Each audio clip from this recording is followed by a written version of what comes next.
Hello, everyone. Good evening to those joining us in Asia. Good afternoon and good morning to those joining us from other parts of the world. I welcome you all to this webinar on data quality hosted by the National Data Quality Forum. My name is Soumya Ramesh. I'm a Senior Program Officer at Population Council. I will be moderating this session. The topic of today's webinar is National Guidelines for Data Quality in Surveys Way Ahead. As you all know, India is a data-rich country. Various agencies, both public and private, collect data to guide policy and program. Therefore, high-quality data is critical. Of course, data quality improvements efforts are being undertaken by agencies that are generating data, but there is a need to establish systematic quality assurance procedures with effective and efficient strategies in the institutions. As part of the National Data Quality Forum, ICMR, National Institute of Medical Statistics, released the National Guidelines for Data Quality in Surveys on 28th of July this year. In this webinar, we will hear about the key features of the guidelines and the way ahead. We will just run a small video introducing the guidelines.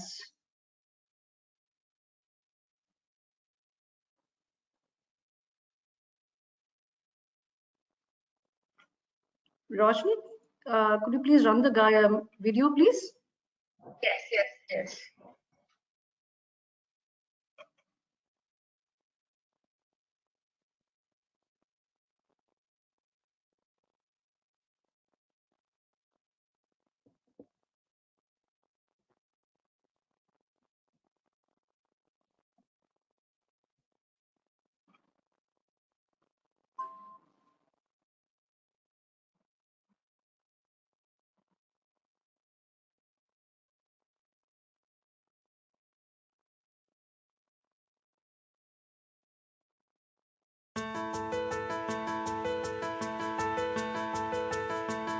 What?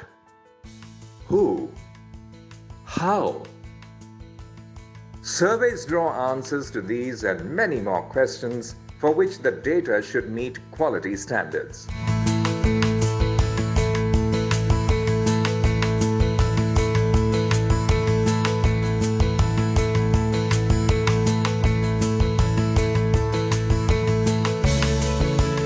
Poor quality data from surveys can lead to inaccurate program or policy decisions. Ensuring data quality spans from study conceptualization to final interpretation of survey findings. The main aim of data quality assurance is minimizing survey errors and biases. This includes minimizing sampling errors through appropriate survey design, non-sampling errors through standardized training, implementing standardized survey processes and monitoring, and continuously assessing quality during and post-data collection.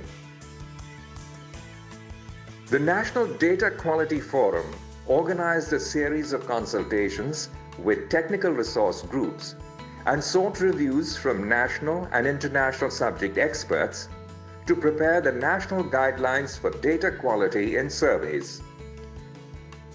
The document provides guiding principles and best practices in data quality with specific reference to demographic, nutrition, and health surveys.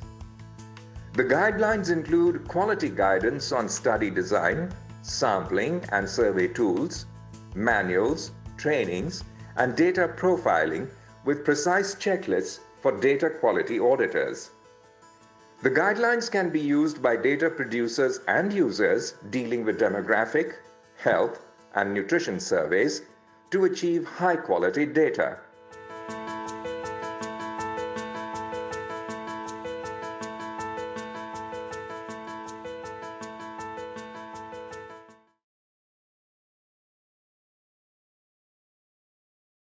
Thank you, Roshni. We have with us two speakers, Dr. Vishnuvardhan Rao and Dr. Niranjan Sagurti. Dr. Vishnuvardhan Rao is the Director, ICMR, National Institute of Medical Statistics, NIMS is hosting the National Data Quality Forum. Dr. Rao is a trained mathematical statistician and data scientist. Dr. Rao has more than 3 decades of experience in planning, executing, and analyzing data for several large-scale community and clinical-based research studies in the domain of nutrition and health. He has led several interdisciplinary groups in designing, data collection, interpretation of large data with the goal of addressing important nutrition and health-related issues that's facing our country. Before joining NIMS, Dr. Rao was with National Institute of Nutrition, Hyderabad, where he has played a pivotal role in establishing the Bioinformatics Center. Welcome, Dr. Rao. Our second speaker is Dr. Niranjan Sagurti. He is the Director of Population Council's office in India. Dr. Niranjan has more than 20 years of experience in public health and policy-related research in sexual reproductive health, migration, alcohol, gender-based violence, community mobilization, and intersection of these issues. He has published several papers in peer-reviewed journals on these topics. He currently serves as research advisor on several committees of governmental and non-governmental organizations. Welcome, Dr. Niranjan. We also have with us 2 discussants, Mr. Onkar Prasad Ghosh from National Statistical Office and Dr. Divya Nair from ID Insight, New Delhi. Welcome, Onkar ji and Dr. Nair. Again, thank you all for joining in. Just a few rules. All participants will be on mute except for the speakers. We will be taking only chat-based questions, and the chat box will be kept live throughout the session. You can type in your questions anytime during the session. With that, over to you, Dr. Rao. Yeah, I have to share my file. Can someone guide? Where is the sharing button? Roshni, could you please guide Dr. Rao?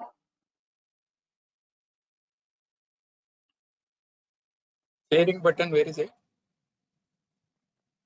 We've shared access with you, sir. Pardon me? Yeah.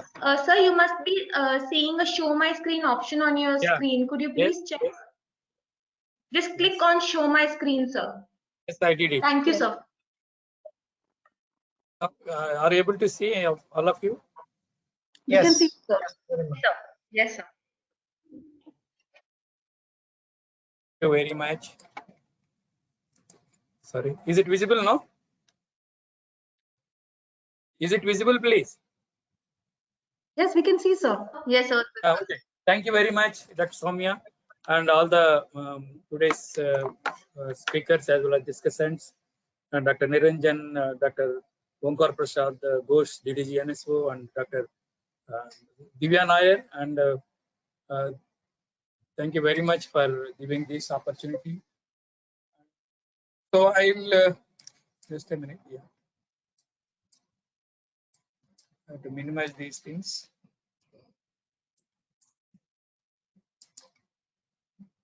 Just a minute, please.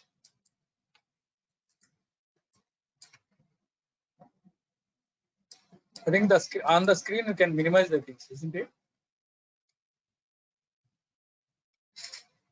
You need to press the escape button probably.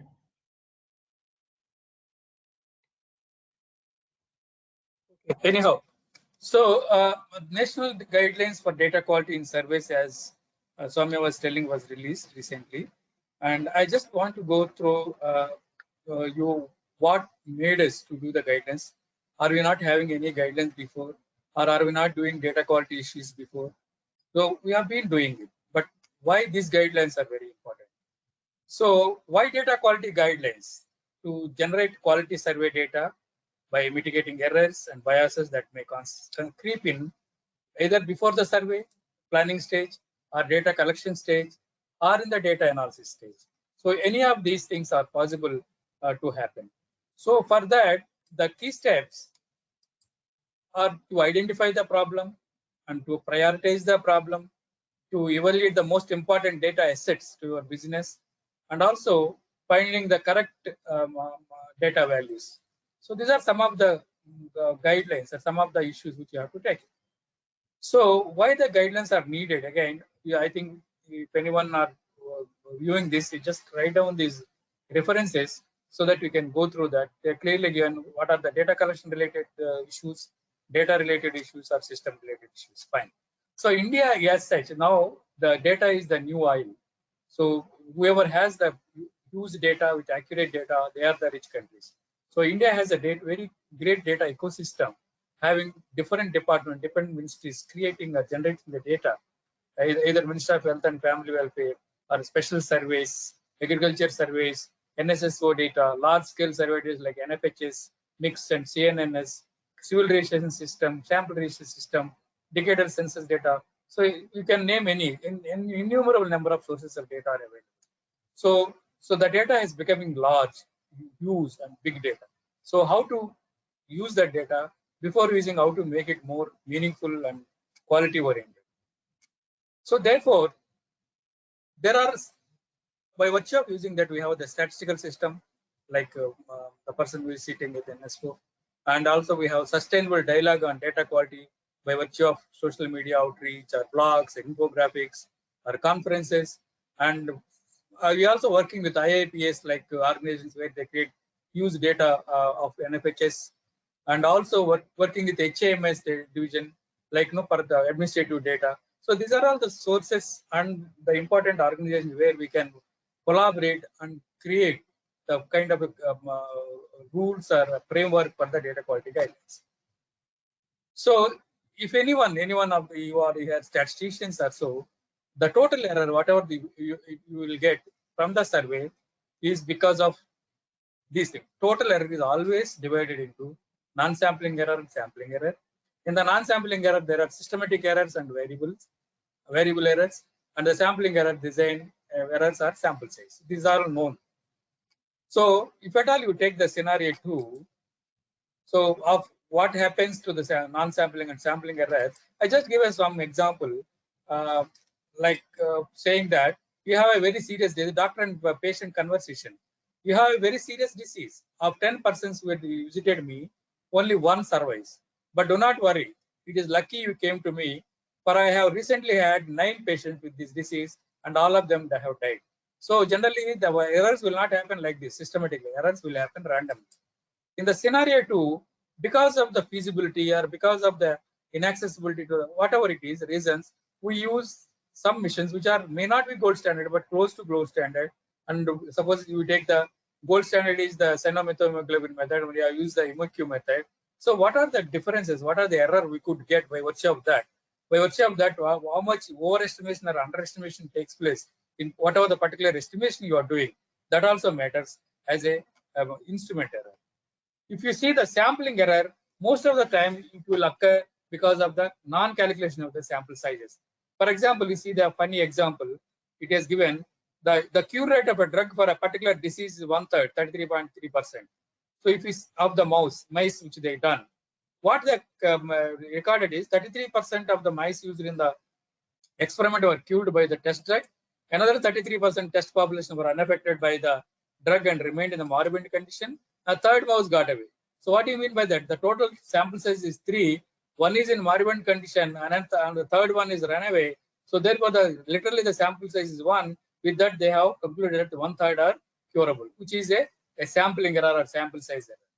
So after you collect the data, so you also have some kind of a 7 steps to be followed to diagnose whether your data collected is having any errors or not. For example, how good it is, what happened to the data, why and when it happened, how did it happen, what will happen, how can we improve, how confident can we.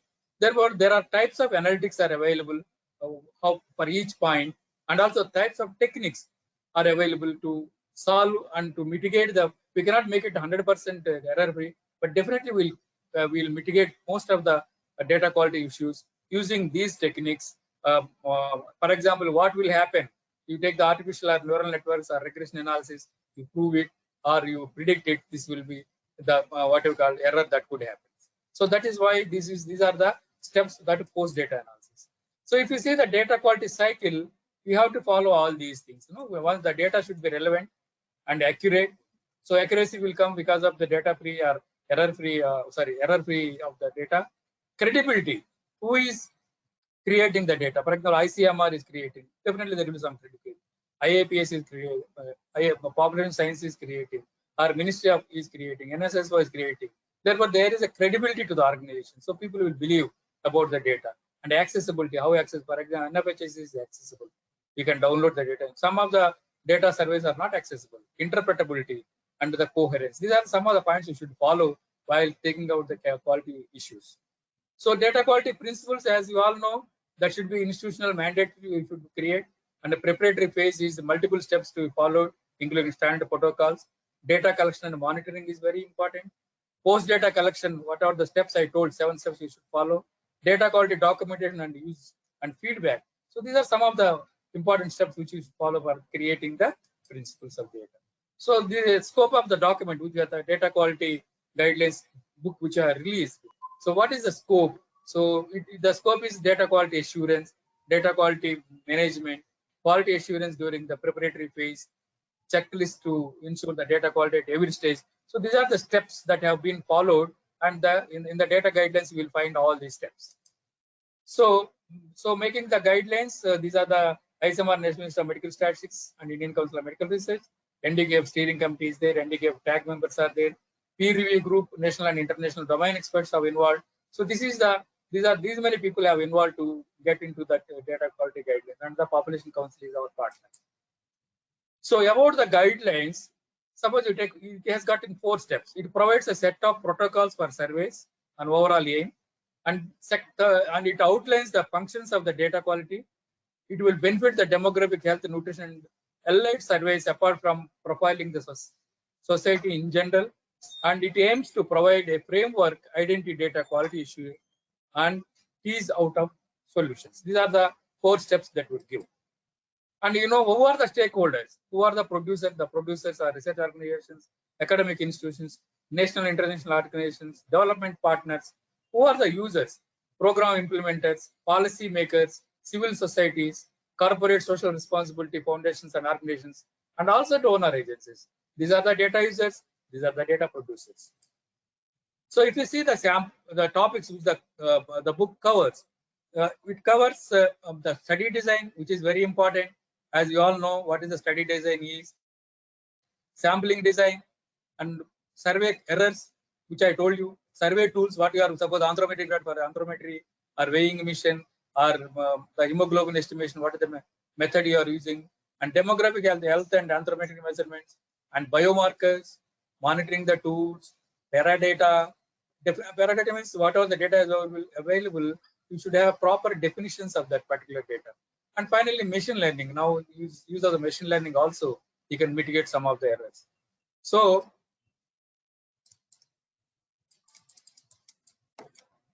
if the RA, according to RA Fisher says that to consult a statistician after an experiment is finished is often merely to ask him to conduct a postmortem examination. You can perhaps say, what if the experiment died off? So it should be, before that only should consult the statistician.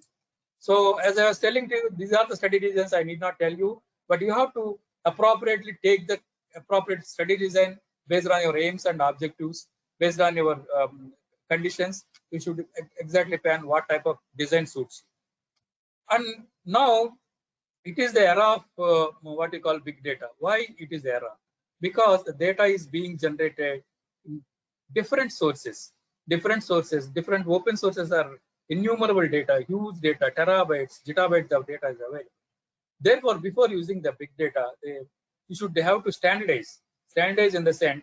So a wide range of expected to explore and work with the big data, often in a self-service fashion. That depends. So everyone has it their own, because the data is available, they do their own problems, their own analysis. So we have to standardize that. And deduplication, because already you have duplicated. Suppose you are downloading the data from different sources, there are likely to be duplicated data. Again, you are already downloading a duplicated data. You have to see that whether deduplication has happened or not. Otherwise, your results will go wrong. Matching of the data and profiling, like paradata. It's very important. each one has to be profiled.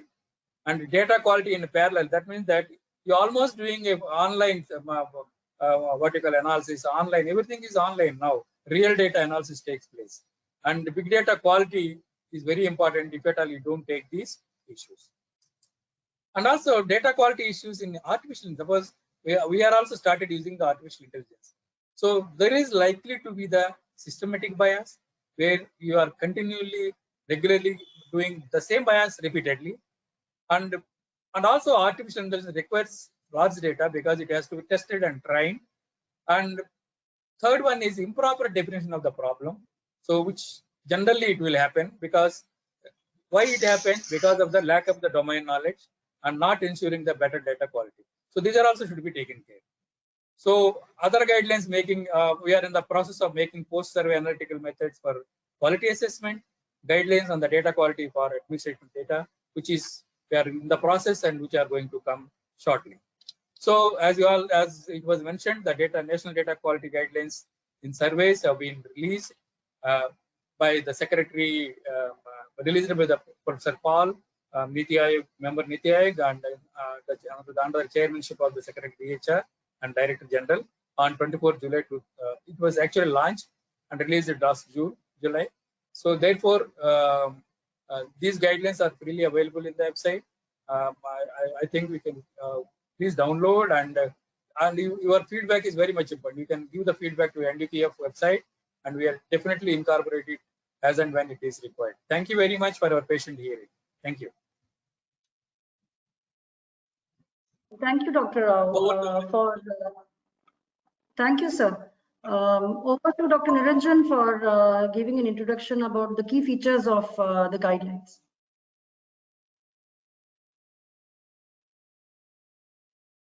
Yeah, just checking if you can see the screen with the PowerPoint presentation. Yes, we can see it. Yes, sir, we are able to see your screen.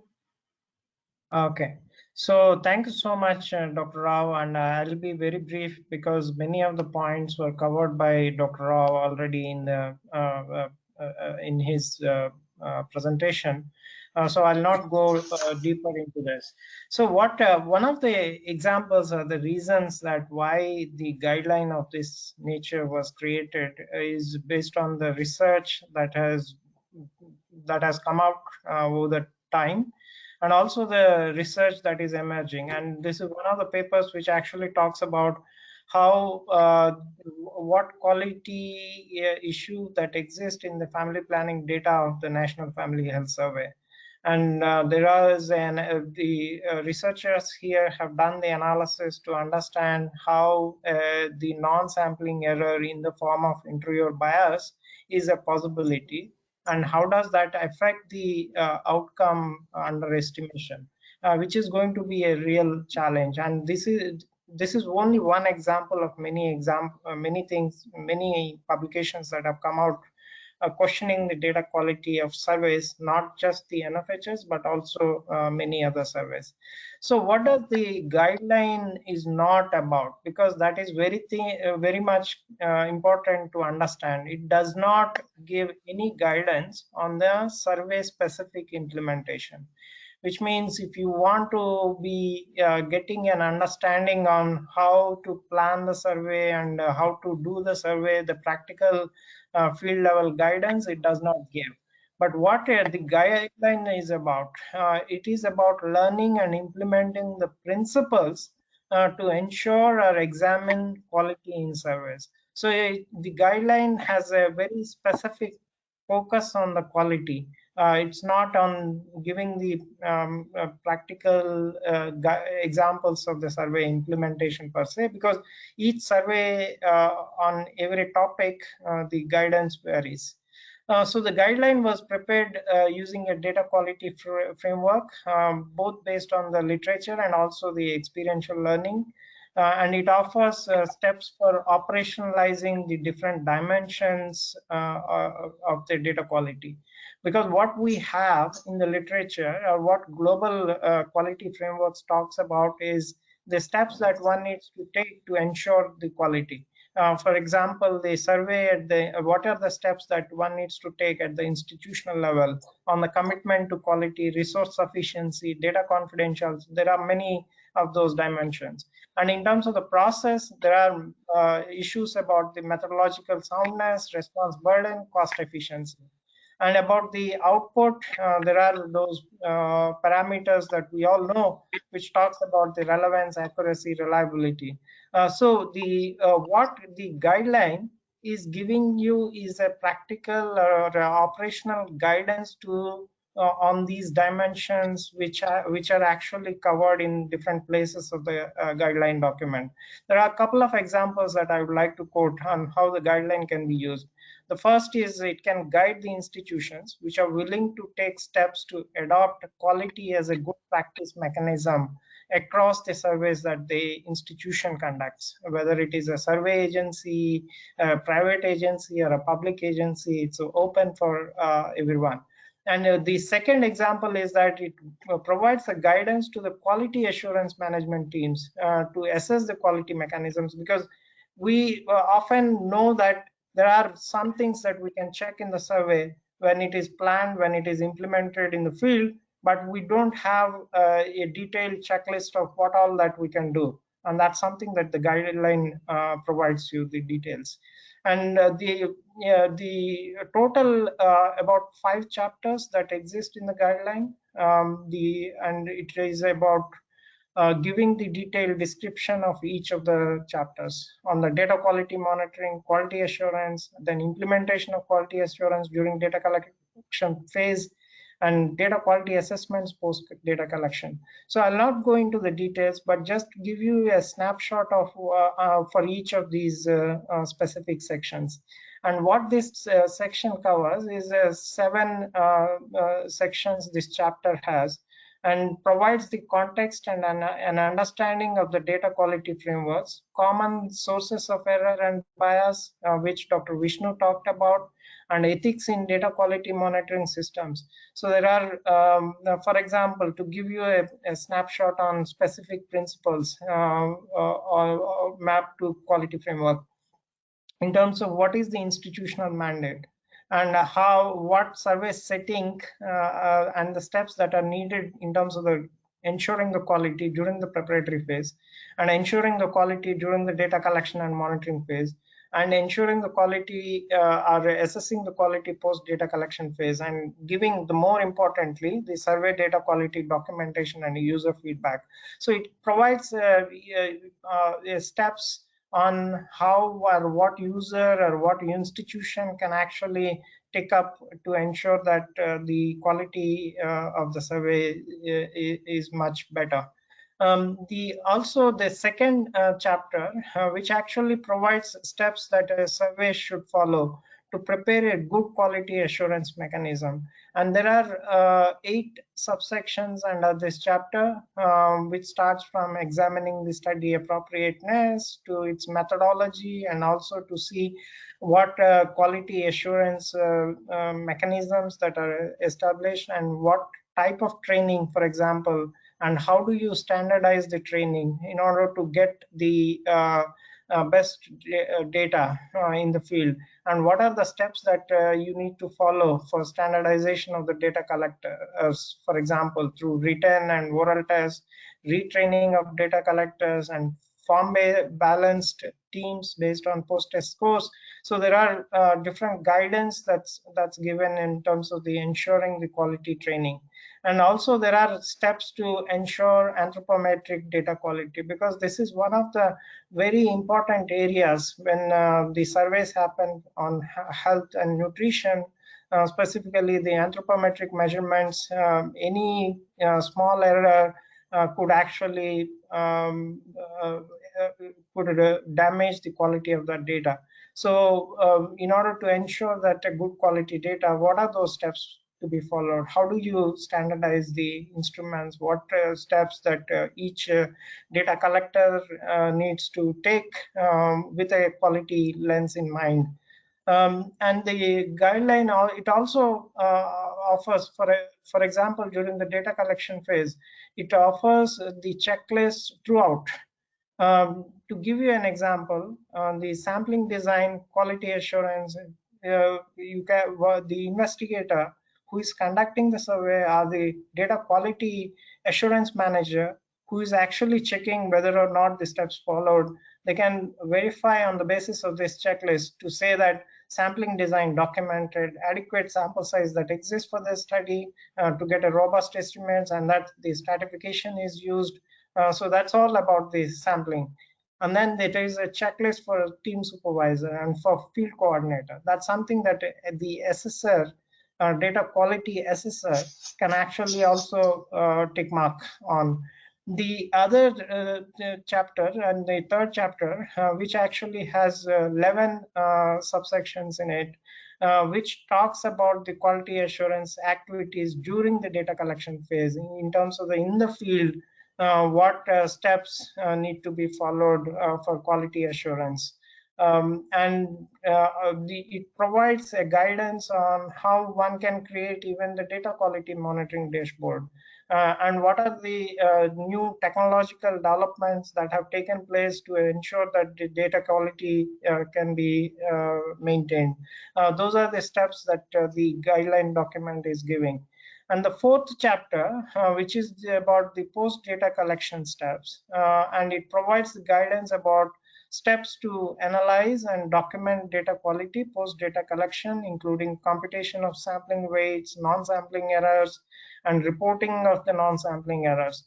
Just to give you a snapshot of how it looks like, it's about the raw data processing and how the metadata, which is very useful during the data collection phase, and after that about the error checks and how statistics and what statistics can be used. As Dr. Vishnu said, we're also working on a guideline in terms of how do you what appropriate analytics that can be used to assess the data quality.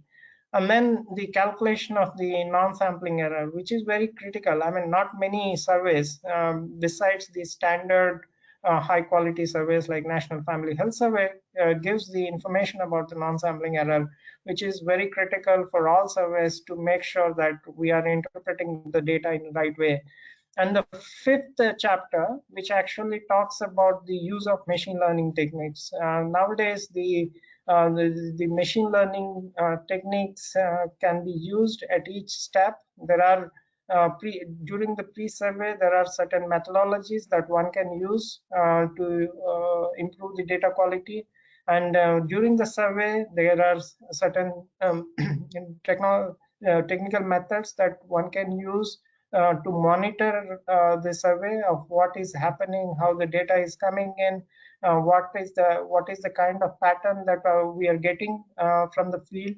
And during the post-survey, there are several other methods, machine learning methods, which actually can be used to give statistics about for example, the outliers, the distributions, the clusters of outliers. So those can be presented.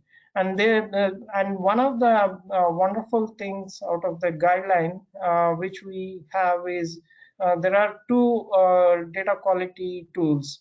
One is the data quality label tool, which IIIT Delhi has done, which operationalizes the quality framework post data collection and gives a labeling of the data quality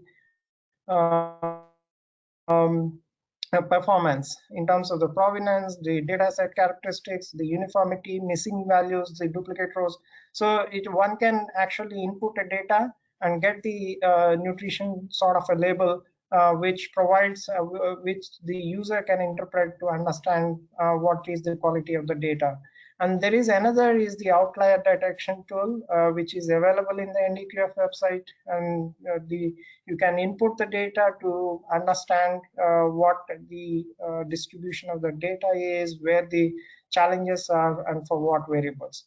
And throughout the guideline, there is also another thing which is wonderful, is it is providing the technology tips, because in today's world, we are all largely dependent on the digital technology, and that the technology is widely used for data collection. At the same time, we need to also upgrade on how the technology can be effectively used to assess the data quality. And those technological tips are actually given in the guideline document.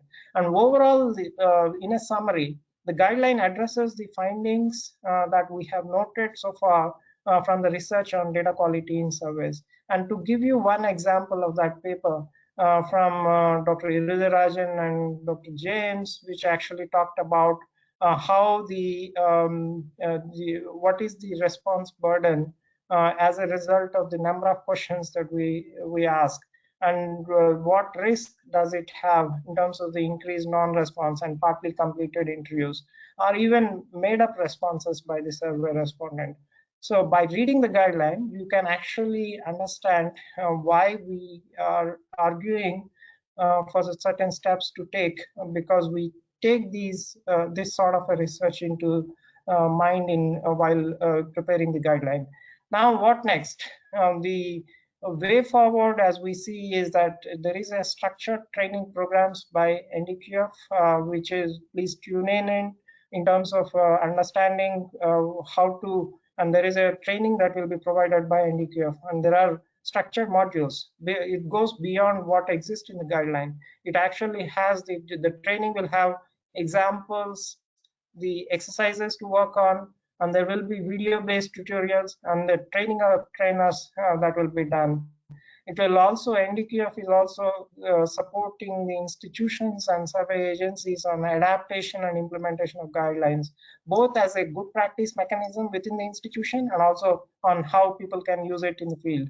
And we continue to update the guideline and to be at par with the technological development. Thank you. Thank you, Dr. Niranjan and Dr. Rao for a wonderful presentation. This was very informative. The guidelines definitely provides a comprehensive guiding principles and also the steps for reducing errors and biases that may occur in surveys. And like most people think about monitoring data quality only during data collection or post data collection. This guideline emphasizes that ensuring data quality starts from the beginning, that is from the preparatory phase itself. You have to have systems in place, procedures and strategies for every phase of the survey to ensure data quality. The guideline definitely not just mentions the principles of data quality, but also practical steps and checklists, technological steps for every stage of the survey. Thanks again for a wonderful presentation and for sharing the details. With that, I request Mr. Onkar Prasad Ghosh to share his views, how the guidelines can be used in large-scale surveys, such as those being undertaken by MOSPI and other organizations and agencies. Mr. Onkar Prasad Ghosh is Deputy Director General at Survey Design and Research Division of National Statistical Office. He is an Indian Statistical Service Officer of 1999 batch. Shri Ghosh has had a career of 22 years in official statistics. His core areas of specialization is designing large-scale surveys. He has made significant contribution in the areas of consumer expenditure, education, tourism, labor force survey, and many other path-breaking surveys conducted by the Government of India. Shri Ghosh has also made significant contribution in several policy research related to poverty estimation, standard of living, nutrition intake, life expectancy, catastrophic health expenditure, methodologies used for measuring SDG indicators, etc. He's been a member of several high-level committees. Thanks, Dr. Ghosh, for joining us. Over to you, sir, now.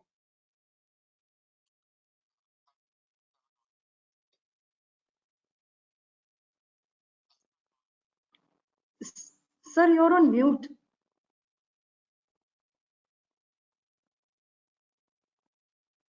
We still can't hear you, sir.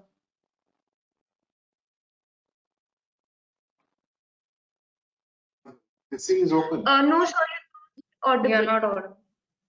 Yeah. Now you're audible, sir. Can you hear? You are audible? Am I audible? Yes, sir. Now Yes, we can hear you. Right. Thank you. Thank you. Thank you, Dr. Soumya. And first of all, let me thank ICMR and NIMS for taking this initiative of publishing a national guideline for data quality in surveys. This is an effort which was much needed in some form or other. So I think I really appreciate your efforts for this, but I have certain observations, and don't take them as criticism. Take this as a scope for improvement for the future, because of the long experience in this field, whatsoever I am having. I can express certain things. Point number one is, when we talk about quality, it is a very subjective term. Quality in terms of end of the day, survey means some results. And results, looking at the result, people can question about the quality. No one is interested about what is happening in the process. So only when your numbers are throwing something which are not digestible to some people, they ask you about the process and questions. This is the common experience we all have. We associate with the surveys. But as a practitioner, we must follow certain protocols. That is true for everything. Now, let me compare the entire effort with those of treating a patient by the doctors. Even the medical science, they are having protocols of treating a particular disease. But end of the day, when it comes to a patient's house or patient's relatives, whether the patient is okay or not, that is the final outcome. So whether he has come out or she has come out of the disease and she is okay with his daily life, that's how he interprets the entire, the entire situation is interpreted. So quality of treatment and the protocols, whether they are followed or not, is actually an internal process. And that is the process that should be followed by every research organization or survey organization as such. And it is followed also. All the organizations, they are following some protocol in some format. But again, consensus of protocols of different organizations is an impossibility, because every organization has its own specialty, own way of working. Maybe the broadly things steps are same, but there are small in between, there are small specialty in each of them. And also it varies from subject to subject. That is very important. So far, this medical statistics is concerned about the social statistics of health, addressing education, addressing this thing.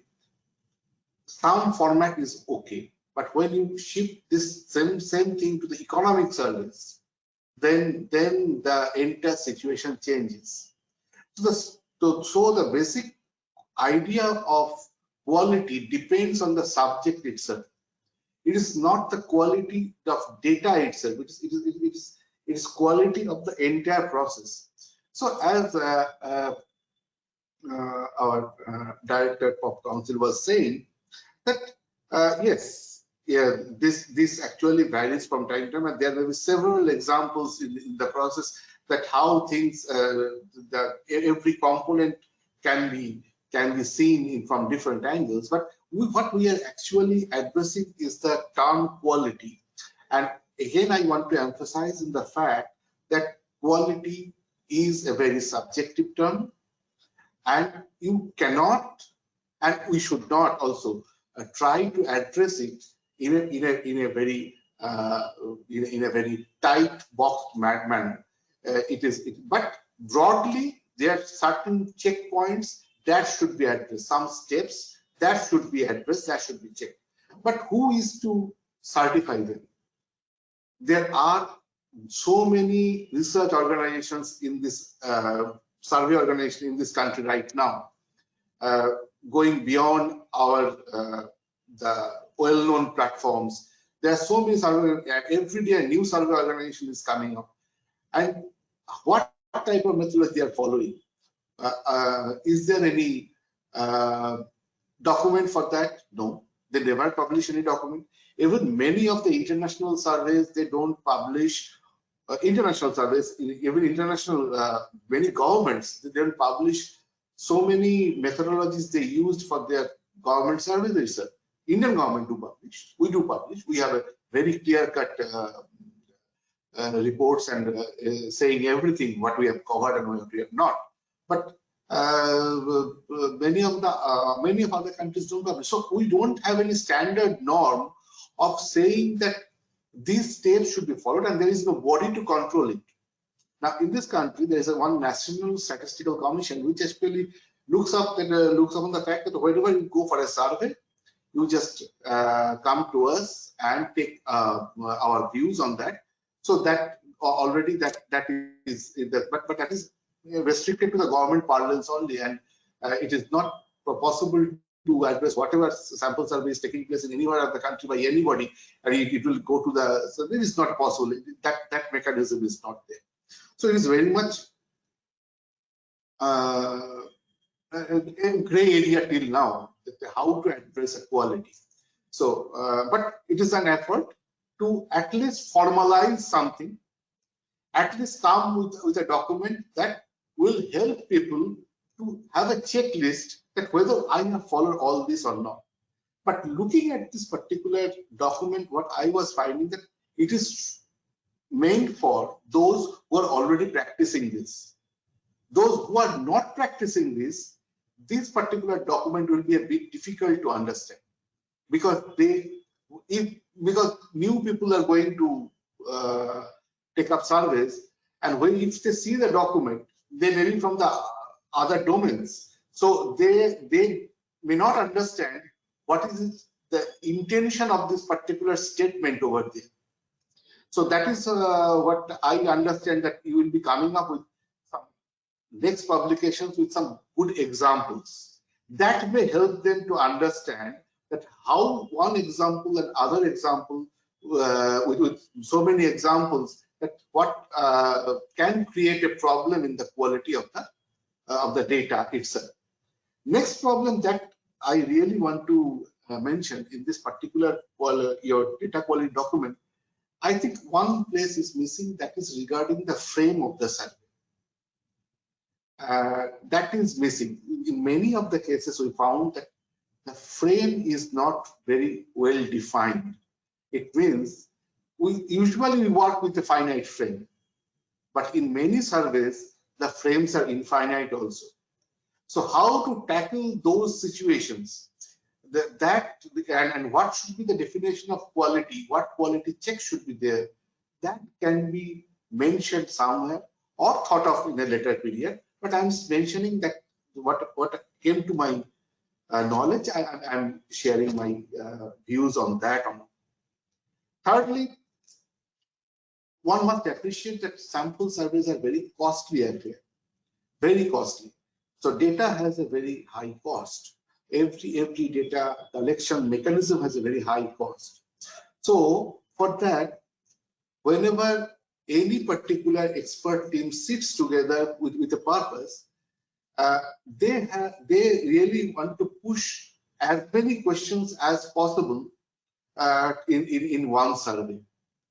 It is actually a type of pushing for as many questions that can be answered through one survey. Once we are visiting the field, take as many as possible. So Dr. James' paper that we were referring of council, that actually helps us to say, yes, you must not go beyond certain limits, but what is that limit? Nobody knows. Where is the threshold? Nobody knows.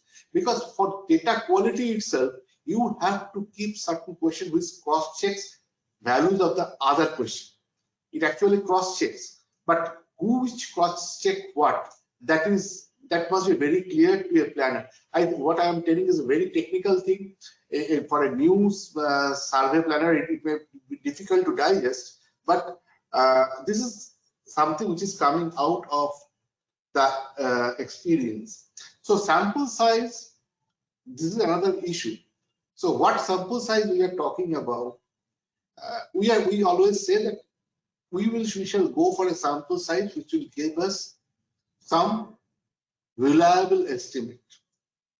This is how the sample size is defined in survey parlance. But if you generate 70, 80, 100 indicators from one survey, 80 indicators and sometimes more than that from one survey, so I feel no sample size is enough to cater all of them. It's because all of them will move in different directions. So what I am trying to say, the subject coverage or the problem statement of the survey should be very focused one. One should not approach too many domains through one survey. That is very important. Too many domains through one survey. In that case, every domain requires different types of sample sizes, and that cannot be addressed through one survey. And it be actually, if that is a call should be taken at the time of planning it, that what could be the optimizer. But if the domains are different, if a part of the survey is dealing with one subject and another part is dealing with, maybe they are interlinked, but they're dealing with two different things and producing indicator of both of them, then you require the sample size for one set may not be adequate for the other. So you may generate some figures, you may throw some figures which are not reliable. And if you ask me, then I will say that the sample size of 2 is enough to generate anything. Sample size of 2, because that will give you one estimate, which may be unbiased. Probabilistically, it may be unbiased, and it can generate your variance also. But that is not the solution, but it may be the solution in many cases. So the problem is the heterogeneity in the frame itself, that should be identified properly. And that's how this particular quality manual which says that a person who is knowledgeable with similar surveys should be attached to any survey. That is actually the important part of the for a survey planner, who should be attached with what. So I will not, there are many other points, so I will not talk much, but I will flag the only final point.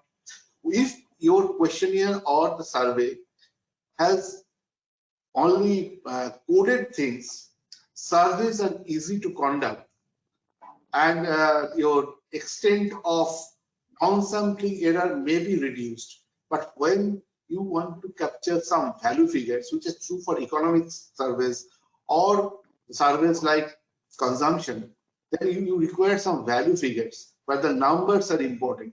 You have to put some numbers. In that case, the question of quality and finding out outliers are sometimes very difficult, and there is no standard procedure for that. Then there is no machine learning which can help you. It is depending upon the domain knowledge of the survey experts, which actually helps looking towards the data and maintaining quality and finally publishing the report. Again, thank you for your entire effort, and thanks for inviting me in this lecture. I hope this particular journey that you have started will take a bigger shape, better shape, and a concerted shape in different domains. And I wish all the best. Thank you very much. Thank you, Omkarji. Your point, you raised many points, and your point about coming up with additional document with examples is well taken. Now I request Dr. Nair to share her perspective on the use of this guideline in improving survey data quality. Dr. Nair is director at ID Insight based in Delhi. Dr. Nair has worked effectively with governments, multilaterals, and NGOs for almost 15 years. And she leads teams to identify key challenges and design and execute high quality, demand-driven analytical services so that clients can improve their social impact. Dr. Nair is deeply invested in addressing issues around health and nutrition and women and girls empowerment. She has also worked on financial inclusion, sanitation, and agriculture. Over to you, Dr. Nair.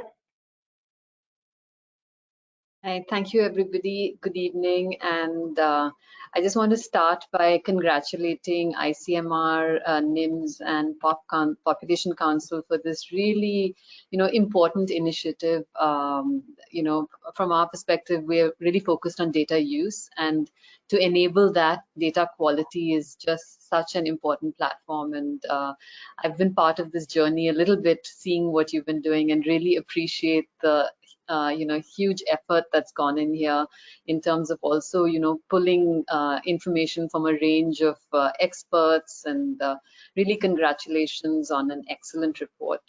I'm going to keep it short because I know we're short of time, but just starting with first, what's really important and excellent about this report is, this focus on principles.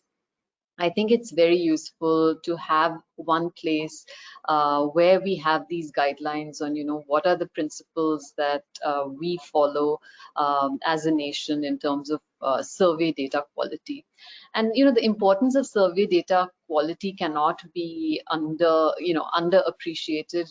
Survey data really is critical in terms of giving you a sense of, what the status is of various topics across the country. And then once you understand the status quo, it kind of gives you the ability to monitor, to then frame programs, improve policies, etc. And so, having good quality data to inform policies and programs is essential, and really, like as I mentioned, the foundation for evidence-based decision making. The other point is that, with technological change, there is an opportunity here in terms of improving the quality of data. Surveys have been conducted now for, for very long. But I like the focus in terms of really leveraging technology, in terms of, basically there was, earlier we were collecting data using pen and paper. Now that we're collecting usually, using smartphones and CAPI, etc., we're able to, really leverage various opportunities, whether it's using timestamps, GIS locations, skip patterns. All this is now automated. And I also really appreciated the focus on using machine learning going forward, because that is a huge opportunity, and, really kind of getting all of that in one place, and especially for some of these big national data sets that are being collected, as Niranjan had mentioned. So I have a few questions that I would like to put out before, kind of wrapping up.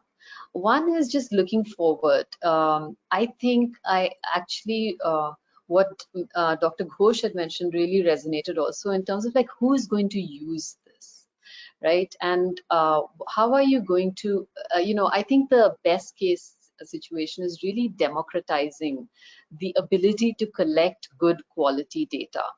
And so how are you going to make this accessible, this guideline accessible to a range of organizations, whether, they're small NGOs, whether it's, a regional college that's doing a survey in a small, in a small city with their students, whether it's a research organization. So how are you going to make it accessible to all those players, given the national platform that you have? And, one idea could be, one simple idea is also just like translating it into many languages, making it, I like the tool that you already have in place, but, again, making it very simple for various people to understand. And this is something that, we are working on for government schemes. There are lots of excellent schemes, but they're not used. People don't, firstly, they don't know about it. So that was the first, actually, is how are you going to get people to know that there is this, there are these set of guidelines, there are these tools being created, and then how will you get people to use it? And related to that is capacity building, and that also was touched upon by the previous speaker, is how do you, apart from creating these tools, again, it's excellent that you have these training modules, these videos, again, making them really simple, having them in different vernacular languages, and also doing tests, as you are doing with the surveyors, doing tests to be able to, give feedback potentially having workshops so that you can provide different kinds of capacity or hand-holding will be helpful. Similarly, I actually had another similar point to make as the previous speaker, which was, in terms of defining quality, I think you could potentially push a little bit more. For example, we all conducted a lot of phone surveys during COVID, and there was this sense that, the typical phone survey should be between 20 to 40 minutes.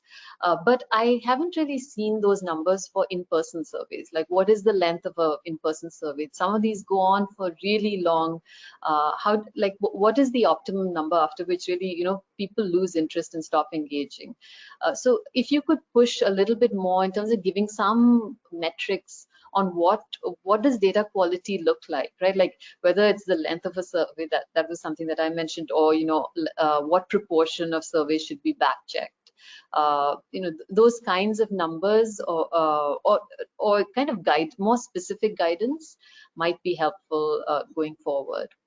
And similarly, to do that, maybe you want to kind of set up, and I know you're doing that already, but again, kind of decentralizing it, including NGOs and all that, is collecting best practices from various different kinds of organizations, right? Like what has worked for them, and making the platform, the website, and I would say being very careful in terms of curating, like what is a best practice, and then putting it up there, I think would be helpful to make it more accessible to, and then finally, my last point is just because this is a fast evolving space, as we're talking about, technological change, how do you keep up to date? And I think really making sure that there's that nimbleness and that ability to kind of update and provide specific, useful guidance will be very much appreciated. So I will stop there, and thank you very much. Congratulations again.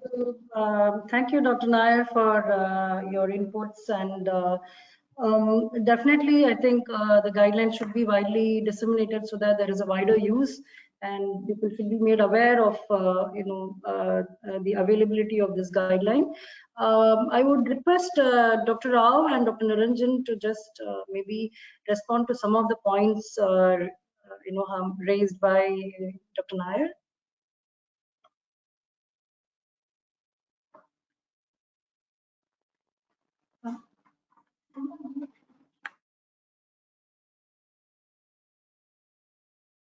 Sir, you're on mute. So Dr. Rao, you're on mute. We're not able to hear you.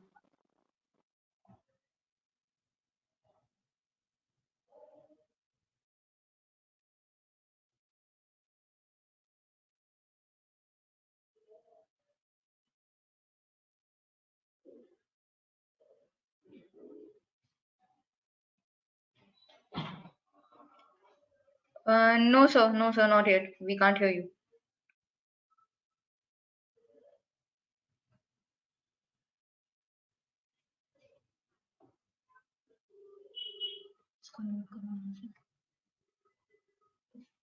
Yeah. Sir, now I'm yeah. Anyhow, we are Yes, talking sir. about quality Yeah, quality this is guidelines. This is the quality problem. Okay. So I really thank both the discussants. Actually, they brought in the very important aspects of its utility, its practicality, and as the DTC rightly pointed out, Sanskrit there is one sloka, Ati Sarvatra Varjyat, means anything more is dangerous. Even data quality is more also dangerous. So it should be in an optimum level.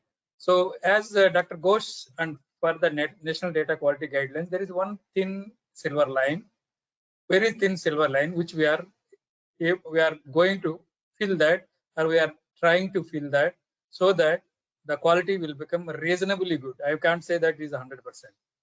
So definitely your points are well taken, sir, but someone has to bell the cat, someone has to bring it something. So whether this will become popular or not, yes, the time will tell. If at all the quality guidelines are good and applicable and people pursue that this is usable, then they would. For example, just a small example I will wind up. you take the national ethical guidelines, I mean, ethical guidelines of human guidelines, ICMR, you know them. So when they started, it was not so popular. Now everyone has to use that. It is a kind of a Bible for ethics. Similarly, it is the part of the producers, guidelines producers and the users. There should be a kind of a good, I can say, is a marketing. Apart from marketing, the guidelines should serve the purpose. People should pursue that. It should serve the purpose. That we have to make that attempt. In that attempt, we are also going with a large number of training programs, disseminating it, and taking the feedback from experts like DDG and Divya Nair. Like these experts also, we are taking the feedback so that we can. We are not saying that ours is yes, you should use. No, definitely it is bound to have mistakes, and we will definitely rectify them. But one thing is sure, this is definitely a step forward for data quality guidelines. I don't know about the commercial aspect of surveys. For health and nutrition, definitely it would help. And we have got a lot of feedback from the users even now that saying that is one step very much useful for us, and many people are wanted to put it as a curriculum in that. And as you rightly told, it is the duty of the NDQF and the ICMR, NIMS and Population Council to popularize it. Not only popularize in terms of popularization, but it should make it more useful, more scientifically tenable, and definitely I'm sure with the help of all you people, we'll make it more reasonably good document and accurate document. Thank you very much. Thank you, sir. I'll just read a few questions, sir, and request you to respond. There are many questions, but due to lack of time, I'll just read a few questions. So one is, they've thanked the speaker for an informative presentation. They would like to know whether the book discusses about the data quality issues with previously conducted surveys and data sets. That is one question.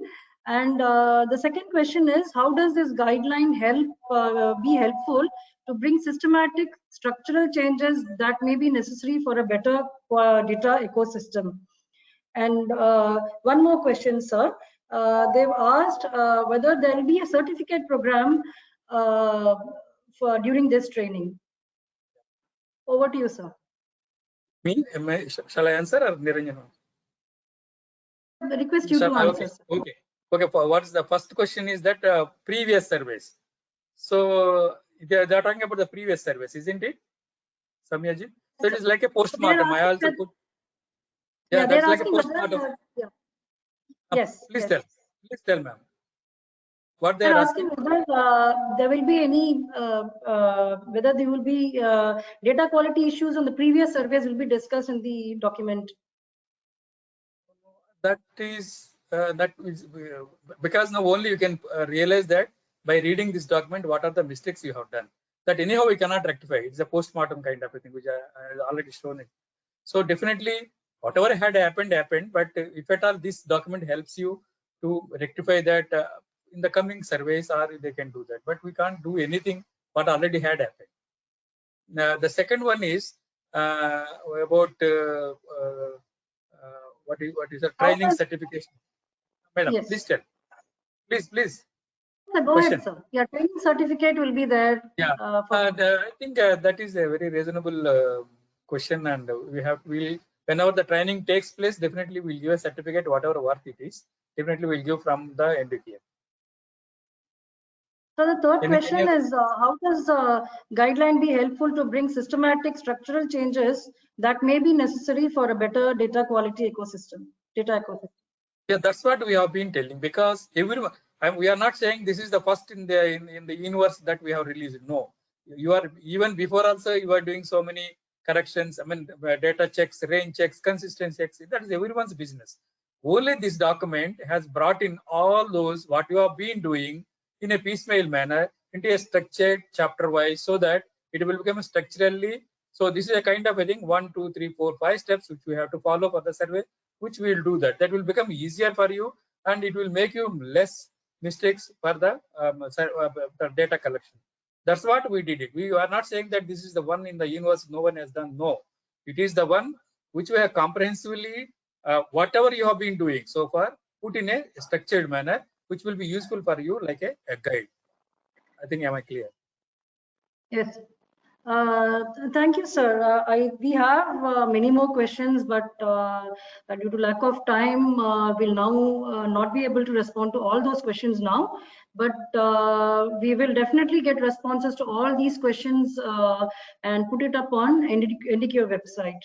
I would like to thank Sri Ghosh, Dr. Nair, Dr. Rao, and Dr. Niranjan again for a great discussion and information about the guidelines. I would like to thank the participants for their participation in this webinar. Please look out for more invites from NDQF for upcoming webinars. Thank you, everyone. Thank you very much. Nicely conducted. Thank you all.